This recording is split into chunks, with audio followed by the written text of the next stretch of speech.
So to this now, as an American hostage held in North Korea apologizes on state TV for a so-called hostile act of trying to steal a North Korean banner from a hotel. A regime official says 21-year-old Otto Warmbier is making the televised appearance at his own request. But somehow, analysts are saying that North Korea's leader is taking a page out of the propaganda playbook of Iran, and we've certainly seen patterns of all of this behavior before. KT McFarland joins me now, Fox News national security analyst and a former Deputy Assistant Secretary of Defense in the Reagan administration. KT, thank you for being here. Obviously, this is a propaganda-style video. Yeah. He has marched out. He reads his apology. He cries. We're not going to show that because that's the point of why they're doing it. So what do you make of it? What was this guy thinking? Good question. You know, I went to the website, the Young Pioneer Tours. It's a Chinese-based tour company that advertises and brags, come on our tours. We're going to destinations even your mother doesn't want you to go to. And so what does this kid do? He goes on the tour. He then decides, I'm going to do a prank. I think I'm going to get a souvenir from North Korea. I'm going to steal a banner, put it in my suitcase, take it back to the University of Virginia and show everybody what a cool hot guy I am.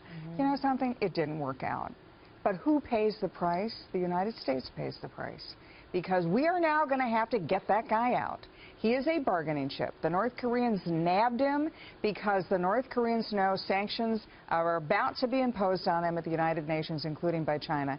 They want out of that. They don't want those sanctions. They want to get around those sanctions. So what have they done? They've nabbed an American college student, done a propaganda video, and we are now going to have to pay in some way to get him back.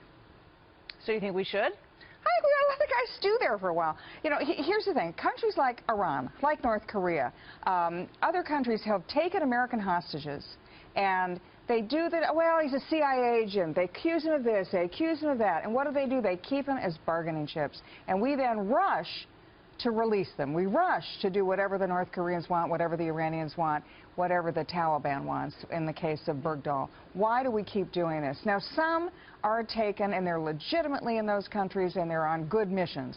But a college kid who goes over there for a prank and then expects to have everybody drop everything and go get him, I have real issues with that. So what would you do at the negotiating? Because, you know, I mean, there's been talk that the White House wants to open negotiations now with North Korea as well. We know that they've defied the rules in terms of sending off missiles and attempting to establish other, you know, sort of military progress that they're not supposed to be doing. What would you do? No, we have very little ability to influence North Korea in advance.